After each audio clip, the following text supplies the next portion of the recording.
नमस्कार दोस्तों, स्वागत है आपका हमारे चैनल पर। दोस्तों, आज हम नया वीडियो लेकर आए हैं और वीडियो का टॉपिक होने वाला है जो मुंबई का डॉन था, फर्स्ट डॉन हाजी मस्तान, उसके ऊपर। तो वीडियो में एंड तक बने रहना। और हाँ दोस्तों, वीडियो आने में थोड़ा लेट हुआ है, बहुत टाइम से वीडियो आ नहीं रही थी पर्सनल प्रॉब्लम की वजह से, लेकिन अब रेगुलर वीडियो आएगी, तो वीडियो में एंड तक बने रहना। चलते हैं दोस्तों टॉपिक की तरफ। Thank you. मुंबई, जिसकी चमक के आगे पूरी दुनिया फीकी पड़ जाती है, उसने एक ऐसा दौर भी देखा है जब यहाँ की चमक के नीचे अंडरवर्ल्ड का काला साया छुपा हुआ था। इस शहर में एक से बढ़कर एक डॉन आए। किसी ने बंदूक की नोक पर राज किया, तो किसी ने खौफ का माहौल कायम करके अपना दबदबा बनाया। लेकिन मुंबई में एक डॉन ऐसा भी हुआ जिसने खुद किसी की जान नहीं ली, किसी पर हमला नहीं किया, यहाँ तक कि कभी अपने हाथों से एक भी गोली नहीं चलाई। लेकिन फिर भी वह पूरे मुंबई शहर पर राज करता था। उसे समंदर का राजा कहा जाता था, क्योंकि समुद्र के रास्ते ही वह सोने, चांदी और इलेक्ट्रॉनिक्स की तस्करी किया करता था। वो मालाबार हिल में बने अपने आलीशान बंगले की बालकनी में बैठकर सिगार का धुआं उड़ाता और समंदर में चलते चलते जहाज़ों को ऐसे देखता जैसे पूरा का समुंदर उसका हो। वो क्राइम करता था, लेकिन तहजीब के साथ। उसने ना तो कभी ड्रग्स, शराब और हथियारों की स्मगलिंग की और ना ही किसी आम इंसान को परेशान किया। उसने अपनी ज़िंदगी में अपने हाथों से एक भी कत्ल नहीं किया था, लेकिन फिर भी करीम लाला, वरदराजन, मुदलियार से लेकर दाऊद इब्राहिम जैसे बड़े बड़े गैंगस्टर भी उसके इशारों पर नाचते थे। उसके नाम की तूती बोलती थी। स्मगलिंग वर्ल्ड से लेकर बॉलीवुड तक और पुलिस से लेकर बड़े बड़े नेताओं तक उसकी पहुंची थी। उसकी स्टाइल और पर्सनालिटी ऐसी थी कि दीवार फिल्मों में अमिताभ बच्चन और once upon time in Mumbai फिल्मों में अजय देवगन का किरदार उसकी पर्सनालिटी से ही इंस्पायर्ड था। ये कहानी है मुंबई के पहले अंडरवर्ल्ड डॉन हाजी मस्तान की, जिसने गरीब किसान के घर जन्म लिया। 8 साल की उम्र में मुंबई आकर अपने पिता के साथ पंचर की दुकान खोली, कभी कुली का काम किया और एक दिन वो मुंबई का बेताज बादशाह बन गया। मुंबई अंडरवर्ल्ड की शुरुआत कब हुई? कौन था जिसे मुंबई अंडरवर्ल्ड का बाप कहा जाता था? बम्बई में टूटी बोलती थी। सुल्तान मिर्ज़ा यानी हाजी मस्तान, मुंबई का पहला डॉन, वो डॉन जो मुंबई के सभी गैंगस्टर्स का गॉडफादर था। हाजी मस्तान का असली नाम मस्तान हैदर मिर्ज़ा था। उसका जन्म 1 मार्च 1926 को तमिलनाडु के कड्डलोर में एक गरीब किसान घर में हुआ था। उसके पिता के पास इतनी कम ज़मीन थी कि पूरे परिवार का खर्चा चलाना मुश्किल था। गरीबी इतनी थी कि कई बार घर में खाने के लिए भी पैसे नहीं होते थे। इसी परेशानी के चलते हाजी मस्तान के पिता ने बाहर जाकर पैसे कमाने का मन बनाया। 1934 में जब हाजी मस्तान के केवल 8 साल का था, तब उसके पिता उसे लेकर बॉम्बे चले आए। बॉम्बे आकर हाजी मस्तान के पिता ने छोटी मोटी कई जॉब्स की, लेकिन कुछ खास कमाई नहीं हुई। उसके बाद उसके पिता ने क्रॉफोर्ड मार्केट में एक छोटी साइकिल रिपेयरिंग की दुकान खोल दी और मस्तान भी यहाँ अपने पिता के साथ काम में हाथ बटाने लगा। उसके दुकान के पीछे बड़ी बड़ी बिल्डिंग्स बनी हुई थी और उन बिल्डिंग्स में रहने वाले लोगों के पास काफ़ी महंगी महंगी गाड़ियाँ थीं। इसीलिए जब भी उसके दुकान के पास ये गाड़ियाँ गुजरती, वो अक्सर इन ख्यालों में डूब जाता कि एक दिन उसके पास भी ऐसी महंगी गाड़ियाँ होगी और आलीशान बंगला होगा। लेकिन देखते ही देखते उसे अपने पिता के साथ साइकिल रिपेयरिंग की दुकान पर बैठे 10 साल बीत गए और महंगी गाड़ियाँ और बंगले तो क्या, मस्तान की ज़िंदगी अब भी गरीब की बदनसीबी में लिपटी हुई थी। उनके अपने खर्चे पूरे नहीं हो पाते थे और ऊपर से गांव में परिवार को भी पैसे भेजने पड़ते थे। उस वक्त देश पर अंग्रेज़ों का कब्जा था, लेकिन देश में आज़ादी की चिंगारी ज्वाला का रूप ले चुकी थी और बॉम्बे की गलियों में बिजनेस ने अपने पांव पसार लिए थे। देश के अलग अलग हिस्सों से लोग रोजगार की तलाश में बॉम्बे की ओर आ रहे थे। बॉम्बे के साथ देश भी बदल रहा था, लेकिन हाजी मस्तान की ज़िंदगी वहीं की वहीं अटकी हुई थी। गरीबी जरूर थी, लेकिन मस्तान ने इतने सालों में यहाँ कुछ बहुत अच्छे दोस्त बना लिए थे और यही दोस्त उसे एक ऐसी जगह पर लेकर जाने वाले थे जिससे उसकी ज़िंदगी एकदम से बदलने वाली थी। उससे एक दिन उसके एक दोस्त ने कहा, तू हमारे साथ पोर्ट पर चल और वहाँ कोली बन जा, वहाँ ज़्यादा कमाई होती है। पहले तो मस्तान ने मना किया, लेकिन फिर तैयार हो गया। इसके बाद हाजी मस्तान बॉम्बे डॉक्स पर कोली बन गया, जहाँ वो रोज़ाना सामान उतारने और चढ़ाने का काम करने लगा। धीरे धीरे उसका काम मन में लग गया और यहाँ उसकी कुछ बड़े लोगों से दोस्ती भी हो गई। लेकिन वहाँ एक खतरा भी था। उन दिनों शेर खान पठान नाम का एक गुंडा कुलियों को काफ़ी परेशान करता था। वो जोर जबरदस्ती से कुलियों से हफ्ता वसूलता और जो हफ्ता देने से मना करता उसके गुंडे उसे बुरी तरह पीटते थे। एक दिन हाजी मस्तान ने शेर खान से भिड़ने का मन बना लिया।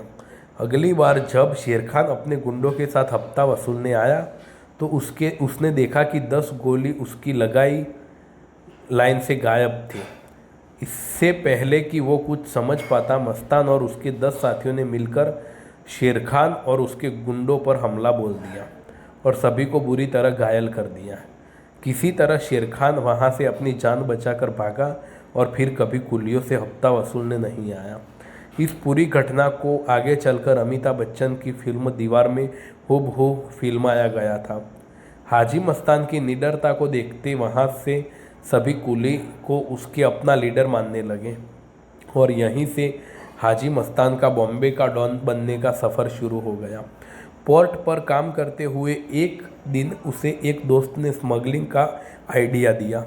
उसने बताया कि अगर वो फॉरेन से आने वाले लीगल सामान को कपड़ों में छुपा कर बाहर लाने का काम करेगा तो उसे पूरे सामान की कीमत का कुछ हिस्सा मिल जाएगा। उस वक्त भारत में इलेक्ट्रॉनिक सामान, महंगी घड़ियाँ, गहने, गोल्ड के बिस्किट, इन सब चीज़ों की तस्करी होती थी। इन्हें लीगल तरीके से मंगाने पर ब्रिटिश सरकार भारी भरकम टैक्स वसूला करती थी। इसीलिए काफ़ी लोगों ने स्मगलिंग का रास्ता निकाल लिया। हाजी मस्तान को ये स्मगलिंग का आइडिया बड़ा पसंद आया और वो इस काम में लग गया। वो ऐसे लोगों से जुड़ने लगा जो ये सब सामान स्मगल करवाते थे। हाजी मस्तान की पहचान कुछ हाजियों से भी हुई जो पानी के जहाज़ से सऊदी अरब हज करने जाते थे और लौटते वक्त गोल्ड के बिस्किट और इलेक्ट्रॉनिक्स आइटम भारत ले आते थे। मस्तान ने ऐसे लोगों से तालमेल बिठाया और वह उनके इलीगल सामान को पोर्ट से सेफली निकालकर उन तक पहुंचाने लगा। इससे धीरे धीरे उसकी कमाई बढ़ने लगी। इसी दौरान एक दिन पोर्ट पर उसकी मुलाकात शेख मोहम्मद अल गालिब से हुई, जो सऊदी अरब का एक बड़ा गोल्ड स्मगलर था। वो अरब देशों से गोल्ड सस्ते दाम में खरीद कर भारत में काफ़ी महंगे दाम में बेचा करता था। उसे एक लॉयल आदमी की तलाश थी जो भारत में आने वाले उसके कंसाइनमेंट को कस्टम अधिकारियों की नज़र से बचाकर बॉम्बे की गलियों तक पहुंचा सके। इसी सिलसिले में एक दिन उसकी मुलाकात हाजी मस्तान से हुई और उसने ये काम सौंप दिया। मस्तान ने जब एक दो बार बड़ी चालाकी से उसके कंसाइनमेंट को सक्सेसफुली पोर्ट से बाहर निकालकर उसके ठिकाने तक पहुंचा दिया तो मोहम्मद अल गालिब का हाजी मस्तान पर भरोसा बढ़ गया। उसने मस्तान को अपने काले धंधे से जोड़े रखने के लिए उसे हर बार सामान सेफली बाहर निकालने पर 10% हिस्सा देना शुरू किया, जिससे दोनों मिलकर पैसा बनाने लगे। इसी बीच हाजी मस्तान ने मोहम्मद अल गालिब से स्मगलिंग की दुनिया की बारीकियों को भी सीखा। दोनों के लिए सब ठीक चल रहा था, लेकिन एक दिन उनकी शामत आ गई। एक दिन जब मोहम्मद अल गालिब सऊदी अरब से स्मगलिंग का गोल्ड लेकर बंदरगाह पहुंचा तो वो कुछ ही कंसाइनमेंट मस्तान को दे पाया कि तभी पुलिस ने दोनों को चारों ओर से घेर लिया। पुलिस को देखते ही हाजी मस्तान वहां से शेख का सोना लेकर फरार हो गया, लेकिन मोहम्मद अल गालिब पुलिस के हत्थे चढ़ गया और उसे स्मगलिंग के जुर्म में 3 साल की सज़ा दी गई। 3 साल के बाद जब शेख जेल से बाहर आया तो उसके पास एक फूटी कौड़ी भी नहीं बची थी। वो कुछ दिनों बाद फिर से हाजी मस्तान से मिला। उसने सोचा था कि हाजी मस्तान सोना देने से मुकर जाएगा या कोई बहाना बना देगा, लेकिन उसकी उम्मीद के उलट हाजी मस्तान ने उसका सारा सोना जस का तस संभाल कर रखा था और उसने पूरा सोना शेख को वापस लौटा दिया। शेख ये देखकर हैरान रह गया। 3 साल तक एक लंबा वक्त होता है और इतना कीमती सोना देकर किसी का भी ईमान डोल सकता है, लेकिन हाजी मस्तान की ईमानदारी को देख मोहम्मद अल गालिब बहुत खुश हुआ और उसने आश्चर्य भरी निगाहों से उसे पूछा, तुमने ये सोना बेचकर अपने लिए पैसे क्यों नहीं बनाए? इस पर हाजी मस्तान ने कहा, मेरे पिता ने सिखाया था कि ईमान सबसे बड़ी दौलत है और ऊपर वाला सब देखता है। उसके मुंह से इस तरह की बात सुनकर मोहम्मद अल गालिब उससे इतना प्रभावित हुआ कि उसने अपने बॉक्स का आधा सोना हाजी को दे दिया और उसने अपने बिजनेस का 50% हिस्सेदार बना लिया। यहीं से हाजी मस्तान नाम के सूरज का मुंबई के अंडरवर्ल्ड में उदय होना शुरू हुआ। अगले कुछ सालों में धीरे धीरे बॉम्बे की गलियों में हाजी मस्तान का नाम गूंजने लगा था।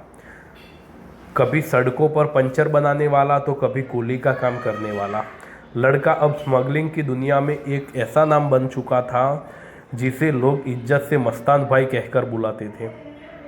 ऐसा नहीं था कि उस समय बॉम्बे में कोई और क्रिमिनल नहीं थे, लेकिन उनमें हाजी मस्तान वाली बात नहीं थी।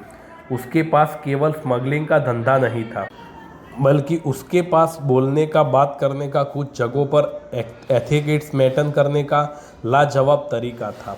वो अगर किसी को एक बार जुबान दे देता तो फिर उससे कभी पलटता नहीं था।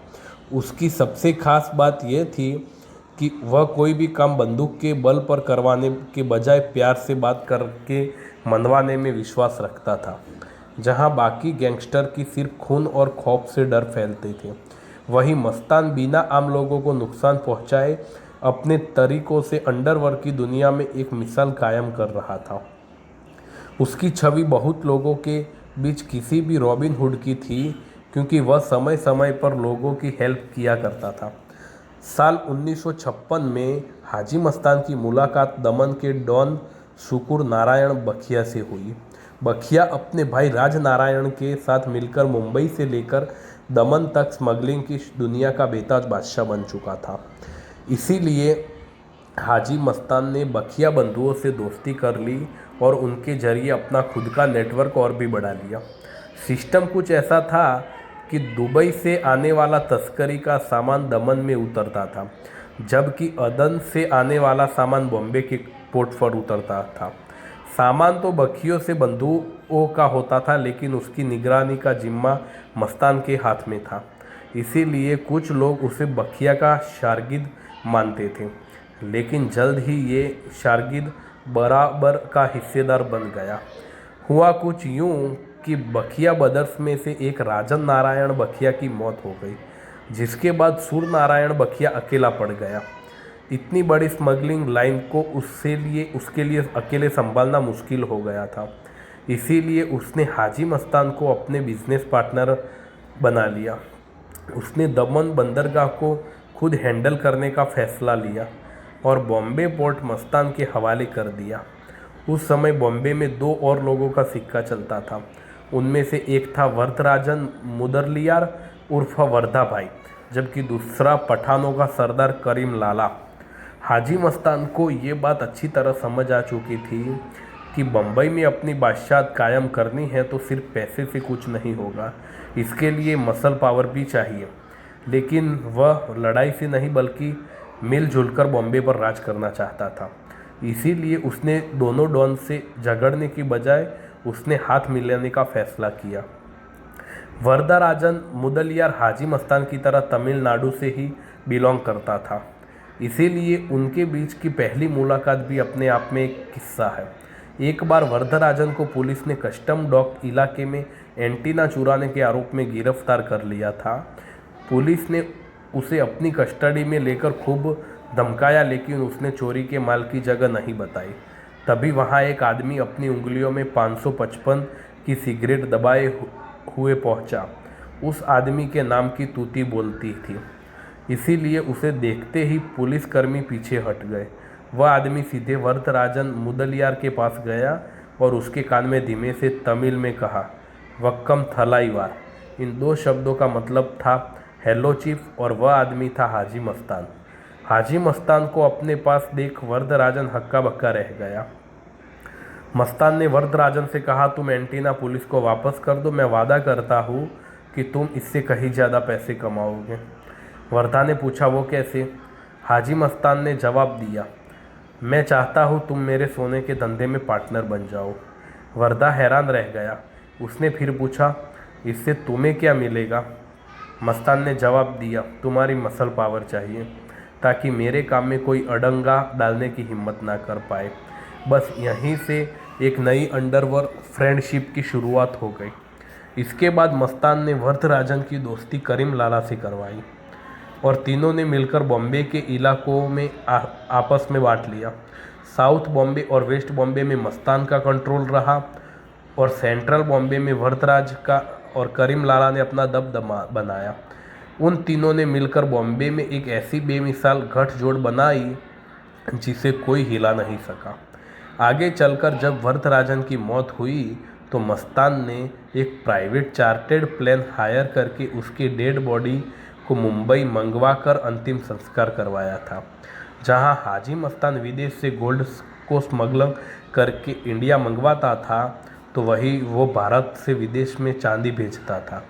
वो जो चांदी फॉरेन में स्मगलिंग करता था वो अपनी शुद्धता के लिए इतनी मशहूर थी कि उसका नाम मस्तान की चांदी पड़ गया।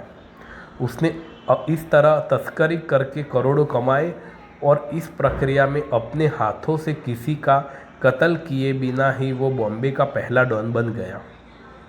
दुनिया की हर कीमती चीज़ उसके कदमों में थी।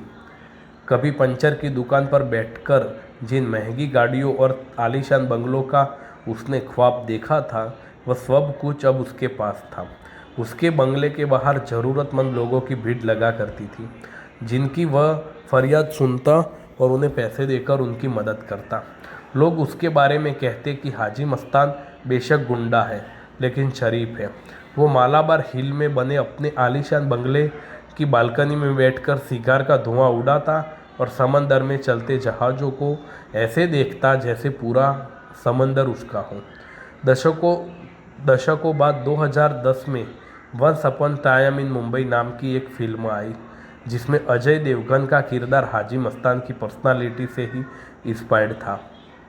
हाजी मस्तान ने दौलत और शोहरत कमाने के बाद मद्रास की सहाबी से शादी कर ली जिससे उसे आगे 3 बेटियां हुई। उसका खुद का कोई बेटा नहीं था, इसीलिए उसने एक लड़के को गोद लिया जिसका नाम सुंदर शेखर है। इसके बाद हाजी मस्तान ने स्मगलिंग के अलावा रियल एस्टेट में भी हाथ आजमाया।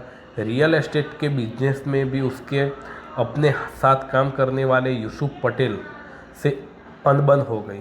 बात इतनी बिगड़ी कि मस्तान ने उसे मारने की सुपारी दे दी थी। वो खुद कभी बंदूक को हाथ नहीं लगाता था, इसीलिए उसने ये काम करीम लाला को सौंपा। करीम लाला ने यूसुफ को ख़त्म करने के लिए अपने 2 गुंडे को भेजा। एक दिन दोनों गुंडों ने सड़क पर जाते हुए यूसुफ पटेल पर ताबड़तोड़ गोलियां चला दी जिससे यूसुफ पटेल की बाह में 2 गोलियां लग गई। इससे पहले कि गुंडे यूसुफ को जान से मार पाते, यूसुफ का बॉडीगार्ड बीच में आ गया और उसने अपनी जान देकर यूसुफ पटेल की जान बचा ली। मस्तान ने जब ये सुना तो वो यूसुफ से खुद मिलने गया और कहा, जिसे अल्लाह खुद जिंदा रखना चाहता है उसे मारने वाला मैं कौन होता हूँ। और फिर ये दुश्मनी फिर से दोस्ती में बदल गई। जिस समय हाजी मस्तान का बॉम्बे में सिक्का चल रहा था ठीक उसी वक्त बॉलीवुड भी जवान हो रहा था। नए सितारे चमक रहे थे, फिल्में हाउसफुल जा रही थी और सिल्वर स्क्रीन पर एक अलग ही जादू बिखरा हुआ था। हाजी मस्तान भी सिनेमा की रंगीन दुनिया से दूर नहीं रह पाया। सिनेमा का ये दीवाना अंडरवर्ल्ड का वो किंग बन चुका था जिसके इशारे पर पूरा बम्बई नाचता था। फिल्म इंडस्ट्री के बड़े बड़े स्टार्स भी उसके चार्म और पावर के आगे इम्प्रेस हुए बिना नहीं रह पाए। उसकी दिलीप कुमार, अमिताभ बच्चन, राज कपूर, धर्मेंद्र और फिरोज खान जैसे सभी बड़े बड़े एक्टर्स से दोस्ती थी। बाद में सलीम और जावेद ने जब दीवार फिल्म की स्क्रिप्ट लिखी तो उसमें विजय का जो किरदार था वो काफ़ी हद तक हाजी मस्तान से इंस्पायर्ड था। फिल्म में रियलिज्म लाने के लिए खुद अमिताभ बच्चन सलीम जावेद के साथ कई बार मस्तान से मिलने उसके बंगले पर जाते और उसे ऑब्जर्व करते, उसकी चाल ढाल और बातचीत के स्टाइल को गहराई से नोटिस करते थे। लेकिन मस्तान की लाइफ सिर्फ मुंबई के डॉन बनने तक ही सीमित नहीं थी। एक दिन जब वो बॉलीवुड की सबसे खूबसूरत अदाकारा मधुबाला से मिला तो पहली नज़र से में ही दिल हार बैठा। वो एक क्रिमिनल होते हुए भी मधुबाला के मासूम से चेहरे और दिलकश मुस्कान को देकर बैठा। एक आम शख्स की तरह इश्क में डूब गया। कई दिनों तक उसने अपनी फीलिंग्स दिल में छुपाए रखी और फिर धीरे धीरे मधुबाला से दोस्ती कर ली। जब उसका दिल ज़्यादा मचलने लगा तो किसी भरोसेमंद के जरिए उसने मधुबाला तक अपनी मोहब्बत का पैगाम भिजवा दिया। लेकिन मधुबाला के दिल में हाजी मस्तान के लिए ऐसा कुछ नहीं था, इसीलिए दोनों के बीच रिश्ता नहीं बन पाया। जब मस्तान का ये ख्वाब पूरा नहीं हो सका तो उसने मधुबाला की एक हमशक्ल वीणा शर्मा उर्फे सोना से शादी कर ली। सोना की शक्ल काफ़ी हद तक मधुबाला से मिलती थी और वह एक स्ट्रगलिंग एक्ट्रेस थी। इसीलिए शादी के बाद हाजी मस्तान ने सोना के फिल्मी करियर को चमकाने के लिए जमकर पैसा लगाया। लेकिन लाख कोशिशों के बाद भी सोना की फिल्में बॉक्स ऑफिस पर नहीं चली। उसका अपनी पत्नी को एक फेमस एक्ट्रेस बनाने का सपना अधूरा ही रह गया। मस्तान ने अंडरवर्ल्ड से बॉलीवुड तक सब कुछ देखा, लेकिन इश्क में हार उसकी सबसे बड़ी शिकस्त थी। उन दिनों हाजी मस्तान का नेटवर्क इतना तगड़ा था कि सिर्फ स्मगलिंग ही नहीं, पावर और नेटवर्किंग के खेल में भी उसका कोई जवाब नहीं था। बड़े बड़े नेताओं से उसके अच्छे रिश्ते थे। इसी तरह उसकी संजय गांधी से भी जान पहचान। एक बार संजय गांधी की बहुत अच्छी दोस्ती राजनीतिक सहयोगी और एक्ट्रेस अमृता सिंह की मां रुखसाना सुल्ताना मुंबई आई हुई थी। उन्हें एक खास इंटरनेशनल साबुन फेमी बहुत पसंद था, लेकिन उस वक्त भारत में ये साबुन मिलना बंद हो गया था। इसीलिए वह खाली हाथ वापस लौटने लगी। जैसे ही वह अपनी कार के पास पहुंची, उन्होंने देखा कि कार के आसपास भीड़ लगी हुई है। पास जाकर देखा तो वो हैरान रह गई। उनकी कार की पिछली सीट पर कैमी साबु का ढेर लगा हुआ था। उनकी कार में बगल में सफ़ेद कुर्ता पजामा पहने, गोल्डन घड़ी और आंखों में इत्मीनान लिए हाजी मस्तान खड़ा मुस्कुरा रहा था। उसने झुककर रुखसाना को कहा, सलाम किया और सिर्फ इतना कहा, मुझे हाजी मस्तान कहते हैं।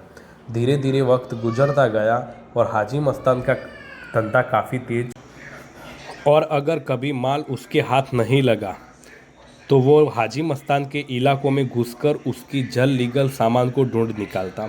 इससे मस्तान को धंधे में काफ़ी नुकसान उठाना पड़ रहा था।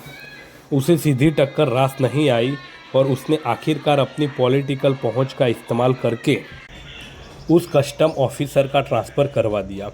ट्रांसफ़र के बाद जब वो ऑफिसर मुंबई एयरपोर्ट पर एक फ़्लाइट में चढ़ा, तभी उस फ्लाइट में हाजी मस्तान भी धमका। सफ़ेद कपड़े, आंखों में जीत की चमक और होठों पर एक कुंठिल हंसी के साथ मस्तान उसके पास आया और बोला, ऑल द बेस्ट। हालांकि मस्तान को इतनी अंग्रेज़ी नहीं आती थी, लेकिन उसने अब उस ऑफिसर को चिढ़ाने के लिए एक लाइन को कहने की मेहनत कर ली थी।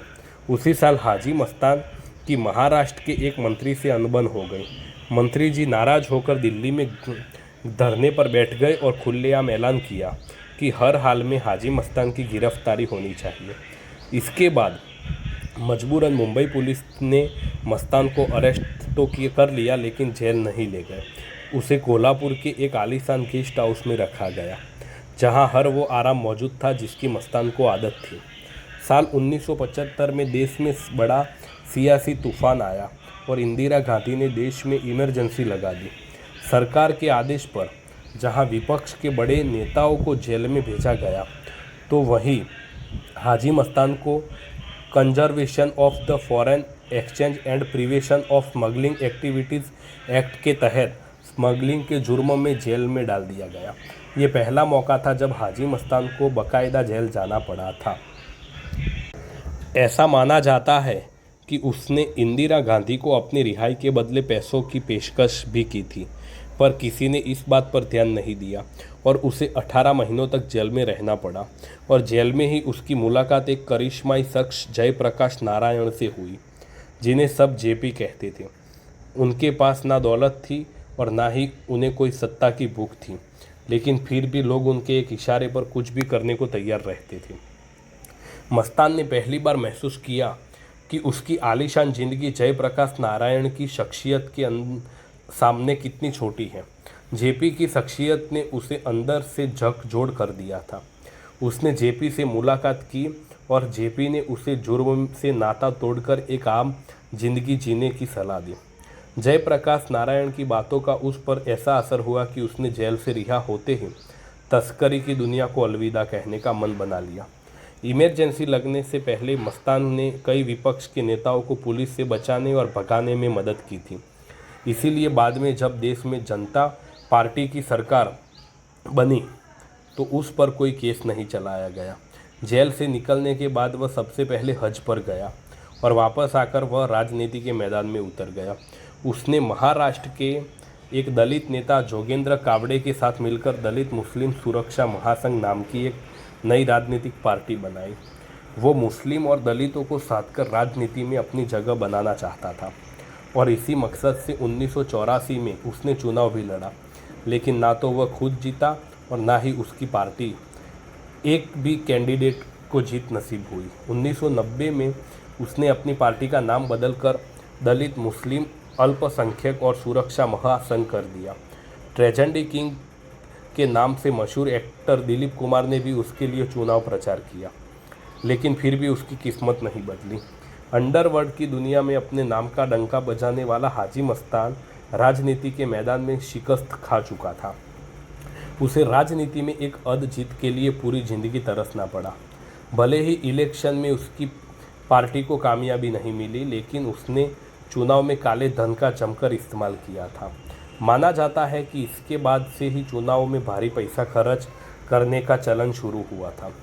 उन दिनों हाजी मस्तान अंडरवर्ल्ड में जैनाबाई दारूवाली नाम की एक लेडी पर बहुत भरोसा करता था, जिसे वह अपनी बहन भी मानता था। जब भी वह किसी भी मुश्किल में फंसता तो जैनाबाई की सलाह जरूर लेता था। 1980 में एक दिन उसने जैनाबाई को अपनी कार भेजकर अपने घर बुलाया और अपनी परेशानी बताई। उसने कहा, बेलासीस रोड पर मेरी एक प्रॉपर्टी है जिस पर गुजरात के चिलिया लोगों ने कब्जा कर रखा है। मेरे कहने पर करीम ने उन्हें हटाने के लिए अपने गुंडे भेजे, लेकिन चिलिया लोगों ने उन्हें ही जख्मी करके वापस भेज दिया।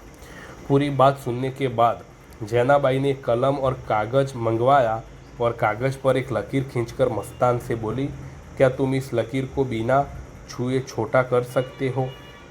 मस्तान ने कहा, आपा, मैंने आपको एक गंभीर मसले पर सलाह करने के लिए बुलाया है और आप मुझसे पहेलियाँ बुझा रही है।